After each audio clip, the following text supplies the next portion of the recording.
My lovely students, सो हमारा जो lecture है आज का वो है अबाउट द कॉल-लॉश लॉ और this topic is very very important in this whole chapter. ठीक है, अगर इलेक्ट्रोकेमिस्ट्री से कहीं से न्यूमेरिकल आएगा तो कॉल-लॉश लॉ से पक्का ही आएगा, 100% आएगा ही आएगा यहाँ से। And this topic is very very easy also. ठीक है, तो कॉल-लॉश लॉ क्या होता है? कॉल-लॉश लॉ को कहा जाता है it is a law of independent migration of ions. ठीक है, वो हम बाद में देखते हैं इसे ऐसा क्यों कहा जाता है। Now this law is applicable for both weak and strong electrolyte. ठीक है, ये जो लॉ होता है ये ऐसा नहीं है कि ये सिर्फ वीक के लिए होता है, ये स्ट्रॉन्ग इलेक्ट्रोलाइट के लिए भी, दोनों के लिए ही एप्लीकेबल होता है। बट हम कॉल-लॉश लॉ को ज़्यादा वीक इलेक्ट्रोलाइट्स में इसलिए पढ़ते हैं क्योंकि जो इसका हमने पिछले लेक्चर में करा था लैम्डा एम नॉट निकालना बहुत मुश्किल है। तो कॉल-लॉश लॉ की एप्लीकेशन से उसका वीक इलेक्ट्रोलाइट्स का आपका लैम्डा एम नॉट निकल जाता है। ठीक है, बट आपको याद रखना है अगर कोई पूछे, yes it is applicable for both the electrolyte that is weak and strong electrolyte. Now what is the definition? आपको क्या डेफिनेशन लिखनी है? कॉल-लॉश लॉ की डेफिनेशन क्या है? द लिमिटिंग मोलर कंडक्टिविटी जो कि लैम्डा एम नॉट होती है। ठीक है, the limiting molar conductivity of an electrolyte can be represented as the sum of the individual contributions of the anions and cations of the electrolyte। अब देखो ये क्या बोल रहे हैं, क्या बात कर रहे हैं ये। इसमें बोला जा रहा है कि जो कॉल-लॉश लॉ है वो क्या बताता है कि जो लिमिटिंग मोलर कंडक्टिविटी है, जैसे यहाँ पर लिख लिया लिमिटिंग मोलर कंडक्टिविटी, लिमिटिंग में आप क्या लगाते हो? नॉट लगाते हो। दैट मीन्स नॉट का मतलब क्या होता है? That is dilution is up to the infinite dilution हो रही है। तो limiting molar conductivity of an electrolyte, ठीक है, lambda M naught of an electrolyte. अब देखो यहाँ पर एन इलेक्ट्रोलाइट लिखा है, ना कि यहाँ पे वीक और स्ट्रॉन्ग लिखा है। इसका मतलब जो इलेक्ट्रोलाइट है that can be weak as well as the strong electrolyte. और उसको कैसे रिप्रेजेंट करना है वो बताया जा रहा है according to the Kohlrausch law, that it can be represented as the sum of individual contribution of cation and anion। कि मतलब जो मोलर कंडक्टिविटी इनफाइनाइट डाइल्यूशन में जो इंडिविजुअल अलग से अपनी जो कंट्रीब्यूशन है कैटायन की उसका सम, और जो आपकी इनफाइनाइट डाइल्यूशन में जो molar conductivity, limiting molar conductivity कि जो अनाइन की कंट्रीब्यूशन है उनका इंडिविजुअल सम कर सकते हो आप। तो आपको अगर इन दोनों का इंडिविजुअल अलजेब्रिक सम करोगे तो आपके पास वही चीज़ मिलनी है कि आपके पास limiting molar conductivity of electrolyte मिलेगी। अब ऐसा नहीं है कि यहाँ पे वीक इलेक्ट्रोलाइट है, स्ट्रॉन्ग इलेक्ट्रोलाइट के लिए भी ये चीज़ ठीक है, ये चीज़ ट्रू है।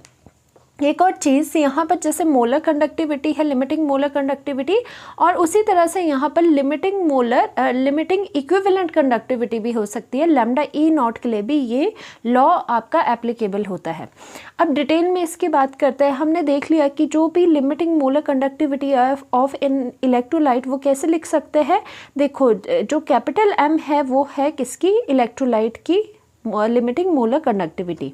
एंड जो स्मॉल वाले ये लैम्डास है वो डिनोट करते हैं limiting molar conductivity of the cation and anions को। अब देखो यहाँ पे प्रॉपर फॉर्मूला है कि कोई भी इलेक्ट्रोलाइट है, ठीक है, उसकी लिमिटिंग मोलर कंडक्टिविटी कितनी हो जाएगी? ये आपने पढ़ा था, lambda M naught limiting molar conductivity of the cation plus algebraic sum किसका? अनाइन के साथ। बट इसमें क्या हो जाता है कि साथ में this is very important in case of the molar, जब आप molar conductivity, limiting molar conductivity की बात कर रहे हो तो यहाँ पे स्टाइशोमेट्री कह लो या फिर यहाँ पे नंबर ज़रूर लिखना होगा आगे आपको, मतलब इनको मल्टीप्लाई करना होगा नंबर से। अब ये वी नॉट चाहे म्यू पॉजिटिव कह लो, वो क्या होता है? आपका टोटल नंबर ऑफ कैटायंस कितने हैं? वी नॉट या वी माइनस क्या होता है? टोटल नंबर ऑफ अनाइंस कितने हैं। हमेशा याद रखना है मोलर जो आपकी लिमिटिंग मोलर कंडक्टिविटी है, जब उसकी इक्वेशन लिखोगे अकॉर्डिंग टू द जो कॉल-लॉश लॉ है उसमें आप ज़रूर स्टाइशोमेट्रीज या फिर total number of cations and anion से उसको मल्टीप्लाई ज़रूर करोगे। बट एक और इम्पॉर्टेंट बात है जो कि मैं बाद में भी डिस्कस करूँगी कि जब यहाँ पे इक्विवेलेंट के लिए आप equivalent conductivity, limiting equivalent conductivity मतलब लैम्डा नॉट ई के लिए अगर आप ये इक्वेशन लिखोगे तो यहाँ पे स्टाइशोमेट्री ये वाली चीज़ नहीं आती आती है, चलो उसको बाद में करेंगे, ठीक है। सो ये आपका फॉर्मूला रहा, ये आपका कॉलोश लॉ रहा और कॉलोश लॉ बताता है ये चीज़। Now what is this, capital lambda M naught तो आपको पता चल गया कि limiting molar conductivity of the whole electrolyte है। स्मॉल जो लैम्डा में है वो क्या हो जाएगी, लैम्डा एम नॉट जो स्मॉल है दैट मीन्स जो पॉजिटिव का है वो क्या है, limiting molar conductivity of cation, जो कि कैटायन की अपनी जो पॉजिटिव आयंस जो होते हैं उसने जो लिमिटिंग मोलर कंडक्टिविटी की वैल्यू दी वो आपकी इतनी है। नेगेटिव वाले में क्या हो जाएगा, वही same limiting molar conductivity of anion जो अनाइन ने आपको वैल्यू दी। Now V positive and V negative क्या हो जाएगा, total number of cation and anion. देखा जाए तो ये क्या होती है, ये स्टोइचियोमेट्री होती है, मतलब कैटायन का नंबर कितना है, अनाइन का नंबर कितना है। तो हम इनकी ज़रूरत इसलिए पड़ती है बिकॉज हमें ये मल्टीप्लाई करना होता है। नाउ अब बात करते हैं एग्जांपल्स की कि किस तरह से कॉलोश लॉ ये लगता है। अगर हम कहें कि NaCl is a strong electrolyte, अगर हम कहें कि इसमें कॉलोश लॉ लगाना है, उसकी इक्वेशन कैसे लिखोगे, तो लैम्डा एम नॉट NaCl कैसे खुलेगा, हमने बोला था कि वो कंट्रीब्यूट कौन करेंगे, कंट्रीब्यूट करेंगे इंडिविजुअल आयंस, ठीक है। इंडिविजुअल जो आयंस होंगे उसकी जो लिमिटिंग कंडक्टिविटी होगी उसका जस्ट हमने अलजेब्रिक सम करना है। So first of all NaCl में आयन कौन सा है और कैटायन कौन सा है एंड अनाइन कौन सा है। जो स्टार्टिंग में लिखा होता है that is the positive part, मतलब जब वो टूटता है तो आगे वाला पॉजिटिव होता है, पीछे वाला नेगेटिव होता है। Now Na is the Na positive ion होगा, तो हमने लिखा स्मॉल लैम्डा लिखा नॉट m करके और Na पॉजिटिव लिख लिया प्लस, और यही वाला लैम्डा हमने लिखा जो आयंस के लिए लिखते हैं, एंड क्लोरीन जो है वो नेगेटिव आयन है तो हमने इसका लिख लिया, ठीक है। बिकॉज यहाँ पर क्या है कि आपके जो नंबर है, नंबर ऑफ आयंस है वो कितने हैं, Na कितना है, Na 1 ही है तो आपने 1 ही लिखा। स्टोइचियोमेट्री यहाँ पे जो आई वो 1 and 1 आई, हमने दिखाई नहीं है बिकॉज 1 1 को क्या दिखाना। Now this is very important, अगर आप ये वाला अगर कुछ नहीं याद रहता तो ये वाला एग्जांपल आप याद रख लो, आपको पूरा समझ आ जाएगा कि कैसे मोलर लिमिटिंग मोलर कंडक्टिविटी में किस तरह से इक्वेशन को लिखना है। दिस इज़ वेरी इंपॉर्टेंट, गलती यहीं पे हो जाती है हमेशा। अब देखो जैसे Al2SO4 3 है तो क्या होगा, इंडिविजुअल जो आपकी लिमिटिंग मोलर कंडक्टिविटी है उसका सम होता है हमें पता है, और क्या होता है आगे उसकी स्टोइचियोमेट्री लिखी जाती है, यानी कि total number of cation and anion लिखे जाते हैं। तो सबसे पहले जो आगे चीज़ है वो उसका क्या बनता है, पॉजिटिव पार्ट, पीछे वाला जो स्पीशीज़ है उसकी क्या बनती है, नेगेटिव पार्ट। ना एल्यूमिनियम, और आपको पता होगा क्रॉस मेथड में कैसे होता है कि अगर ये Al2SO4 होल थ्राइस है तो क्रॉस मेथड में क्या होता है, इसके अगर चार्ज निकालना हो तो एल्यूमिनियम पे क्या चार्ज आएगा, क्रॉस के अकॉर्डिंग जो दूसरे स्पीशीज़ के यहाँ पैर पे प्रेजेंट होगा, यहाँ नीचे प्रेजेंट होगा, वो इसके बिल्कुल सर पे लग जाएगा, मतलब +3। अब SO4 आपको, और पॉजिटिव नेगेटिव का कैसे पता, आगे वाला पोर्शन पॉजिटिव पीछे वाला नेगेटिव। SO4 जो नेगेटिव है यहाँ पर, अब हमें ये देखना है कि नेगेटिव तो है बट 2 नेगेटिव है या 3 नेगेटिव है। तो वैसे ही आप यहाँ पर देख लो क्रॉस मेथड की जो इसके पाँव पे है, दूसरे के पाँव पे है, वो दूसरे के सर पे लगेगा, मतलब SO4 क्या आ जाएगा, क्रॉस मेथड से यहाँ चले जाएगा 2, तो आपके पास ये एंड ये आयंस आ गए। ओके, अब ये देखना है, हमने ये तो लिख लिया aluminium 3 positive and SO4 2 negative, but molar जो कंडक्टिविटी होती है हमने वो देखा है कि उसमें नंबर ऑफ जो आयंस है वो लिखने बहुत ज़रूरी है। तो एल्यूमिनियम देखो फॉर्मूला में कि एल्यूमिनियम के कितने मोल्स है, एल्यूमिनियम के मोल्स कितने हैं, अब एल्यूमिनियम के साथ मतलब कितने अटैच्ड है, 2 है, तो आप यहाँ 2 लिखोगे क्योंकि आपको इक्वेशन एक तरह से इस तरह से देखो कि इक्वेशन आपको बैलेंस करनी है, ठीक है, चार्ज बैलेंस करना है। और यहाँ पर क्या है, सल्फेट के साथ कितना है, 3 है, तो आप 3 लिखोगे। दिस इज़ वेरी इंपॉर्टेंट, सारा खेल इन कोफिशिएंट्स का है कि आप लिखोगे या नहीं लिखोगे in case of the molar limiting molar conductivity, ठीक है। ये बताता था कॉलोश लॉ। अब ये देख लेते हैं कि why Kohlrausch law is called the law of independent migration of ions. देखो क्या होता है जब हम इन्फाइनाइट डाइल्यूशन कर रहे हैं, हम बहुत ज़्यादा डाइल्यूशन कर रहे हैं, ठीक है, हम इन्फाइनाइट डाइल्यूशन पे ले गए इसको, तो क्या होता है, सपोज़ अगर वीक, क्योंकि हमने जो कॉलोश लॉ पढ़ा था, हमने क्यों पढ़ा कॉलोश लॉ, क्योंकि वीक का जो लैम्डा एम नॉट था वो ग्राफिकल जो मेथड था, ग्राफिकल मेथड था, उससे नहीं निकल रहा था। क्योंकि जो आपका इंटरसेप्ट है, इंटरसेप्ट ही आपके पास नहीं आ रहा था, इसलिए लैम्डा एम नॉट की वैल्यू आपके पास नहीं आ रही थी।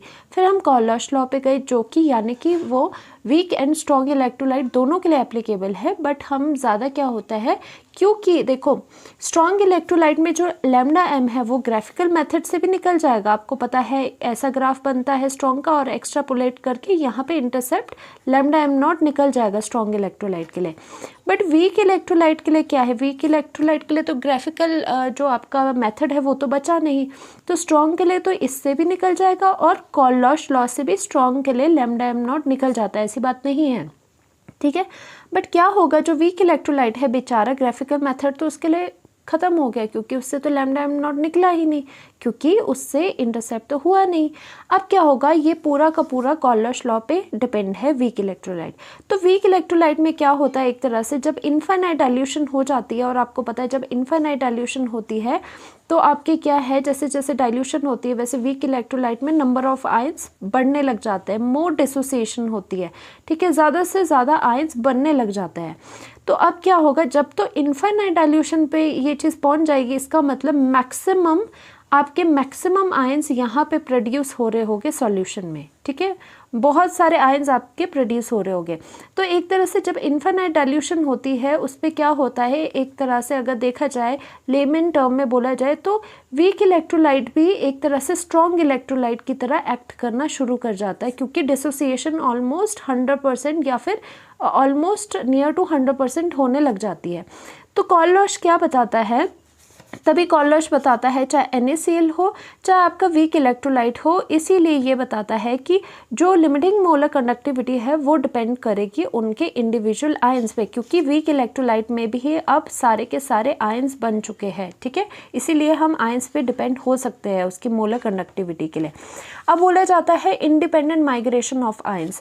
इंडिपेंडेंट कॉलर्श ये बताता है कि जो लैम्डा एम नॉट की वैल्यू होगी वो किस पे डिपेंड करेगी, वो डिपेंड करेगी लैम्डा एम नॉट, ठीक है, जैसे पॉजिटिव आयन हो गए, जैसे दो तरह के आयन प्रेजेंट है, पॉजिटिव एंड नेगेटिव, उनकी जो इंडिविजुअल, ठीक है, तभी हमने स्मॉल लगाया, इनकी जो इंडिविजुअल आपकी लिमिटिंग मोलर कंडक्टिविटीज होगी उसका जस्ट आप सम करोगे।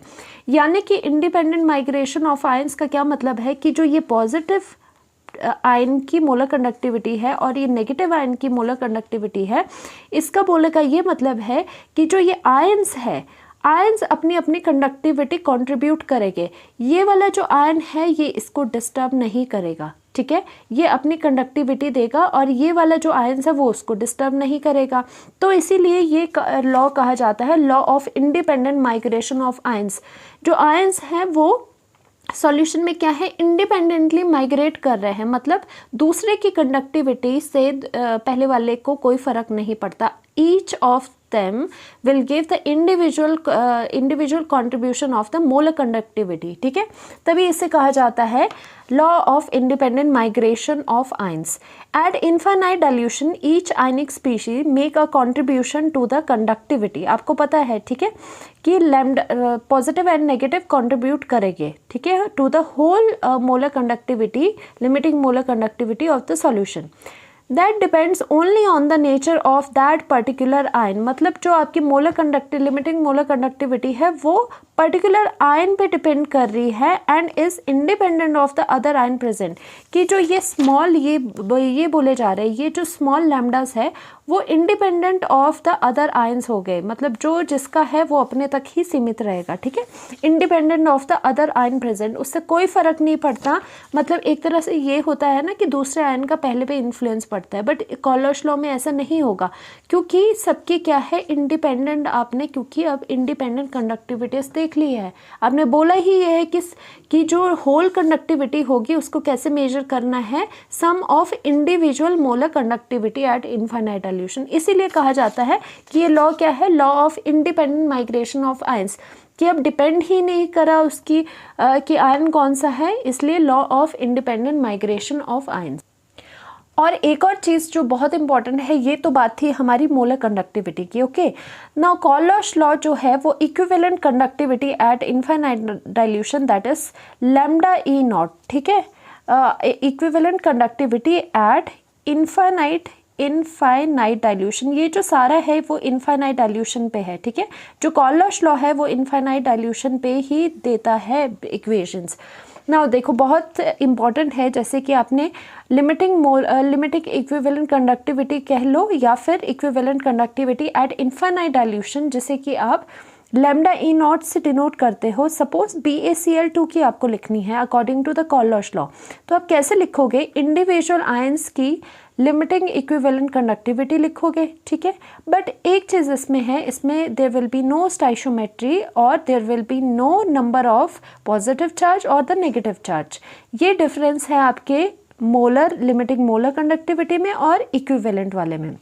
देखो where if we write the lambda M, अगर आपको सेम कंपाउंड के लिए लैम्डा एम नॉट निकालना आया या लिखना आया, then it would be lambda M naught BaCl2 will be equal to जो आयंस है उनकी इंडिविजुअल जो कंडक्टिविटी है वो, ठीक है। और क्या करना है, हमें मल्टीप्लाई करना है by total number of each ion present, जबकि जो इक्विवेलेंट कंडक्टिविटी में था इसमें कोई ऐसे नंबर ऑफ आयन से मल्टीप्लाई नहीं करना, याद रखना है। अगर आपको इक्विवेलेंट के टर्म में कॉलर्स लॉ लिखना है तो आगे कोई स्टाइशोमेट्रिक कोई नंबर ऑफ आयंस नहीं आएगी।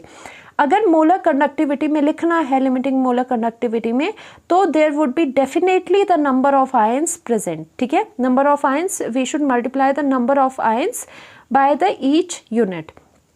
और हमेशा मैक्सिमम टाइम जो क्वेश्चन आते हैं वो मोलर पे आते हैं आपके, ठीक है। तो आपने क्या लिखना है, BaCl2 का पहले Ba2 positive and Cl negative लिख लिया। अब देखना है बेरियम कितना है, बेरियम पे जो है वो कितना है आपके पास, वो 1 है तो टोटल चार्ज 1 हो गया। Cl कितना है, Cl आपके पास 2 है तो यहाँ पे आपने 2 लगा देना है, सिर्फ और सिर्फ यही डिफरेंस है। Now note we should note that for equivalent conductivity there would be no stoichiometry, ठीक है। इक्विवेलेंट के केस में बिल्कुल स्टोइशियोमेट्री को बिल्कुल भूल जाओ, स्टोइशियोमेट्रिक कोफिशिएंट कोई भी नहीं होंगे, but in the molar conductivity there will be stoichiometric coefficient जो कि आपको यहाँ देखने को मिले। तो ये डिफरेंस है, ऐसा नहीं होगा कि इक्विवेलेंट में भी आप डायरेक्ट मोलर की तरह ही इक्वेशन को लिखोगे, नो। ऑल्सो एक और बहुत इंपॉर्टेंट चीज़ जो आपके पास आगे भी एप्लीकेशन में अभी जब हम करेंगे एप्लीकेशन ऑफ कॉलर्स लॉ, उसमें आपके पास बहुत ज़्यादा काम आने वाली है, वो क्या है, एज़ वी नो दैट, हमें पता था, जैसे पहले की जो लेक्चर्स अगर आपने देखे होंगे, नहीं देखे तो प्लेलिस्ट में देख सकते हो, कि जब हम सिर्फ मोलर कंडक्टिविटी की बात करते थे, not about the limiting molar conductivity, मतलब नॉट की बात नहीं, पहले हम जब पढ़ रहे थे सिर्फ molar conductivity and equivalent conductivity, तो हमने उसके बीच का रिलेशन देखा था कि जो मोलर कंडक्टिविटी है वो क्या होती है, equivalent into the n factor होती है, ठीक है। तो उसी तरह से ये जो फॉर्मूला था वो same will be applicable in the case of the infinite dilution, ठीक है। तो इनफाइनाइट डाइल्यूशन जो है लैम्डा एम नॉट, वो भी सेम हो जाएगा इक्विवेलेंट लिमिटिंग इक्विवेलेंट कंडक्टिविटी के इनटू द n फैक्टर, ठीक है। तो ये फॉर्मूला आपको बहुत इंपॉर्टेंट है, क्योंकि क्या होता है समटाइम्स आपको लैम्डा एम नॉट गिवन होगा, आपको लैम्डा ई नॉट निकालना होगा, तो आप क्या निकालोगे, आपको n फैक्टर पता होना चाहिए। Now what is the n factor, देखो n फैक्टर क्या होता है, कोई भी गिवन स्पीशीज़ का जो भी आपको गिवन है, अगर आपको देखो, अगर आपको कंपाउंड गिवन है पूरा, तो वो उसमें n फैक्टर क्या होगा, या तो total number of positive ion देख लो, ठीक है, कि पॉजिटिव आयन टोटल में है कितने, या फिर total number of negative ions देख लो, ठीक है, दोनों में से एक आपको देखना है, वो that would be the n factor. और अगर आपके पास कोई आयन गिवन है, डायरेक्ट कोई आयन गिवन है, जैसे Ca3 पॉजिटिव है, तो उसका n फैक्टर क्या होगा, उसका n फैक्टर क्या होगा, अगर सिर्फ और सिर्फ आपको यही गिवन है, ठीक है, तो n फैक्टर उसका डायरेक्टली आपका 3 हो जाएगा, क्योंकि आपको इंडिविजुअल एक आयन गिवन है, ठीक है। नाउ अगर इसको रीअरेंज करोगे, you will get this lambda M naught divided by lambda e naught is equal to the n factor. तो ये बात रही इसकी, और नेक्स्ट वीडियो में हम करने जा रहे हैं एप्लीकेशन ऑफ कॉलर्स लॉ, जिसमें कि न्यूमेरिकल, जहाँ से कि न्यूमेरिकल एक्चुअली में आते हैं। दिस वाज द थ्योरी, और एक्चुअल में जो क्वेश्चंस आते हैं वो आपके एप्लीकेशन पार्ट से आते हैं। So do like and subscribe. अगर आप वीडियो के लास्ट तक में पहुँच गए हो तो कॉमेंट करके मुझे ज़रूर बता देना। Thank you.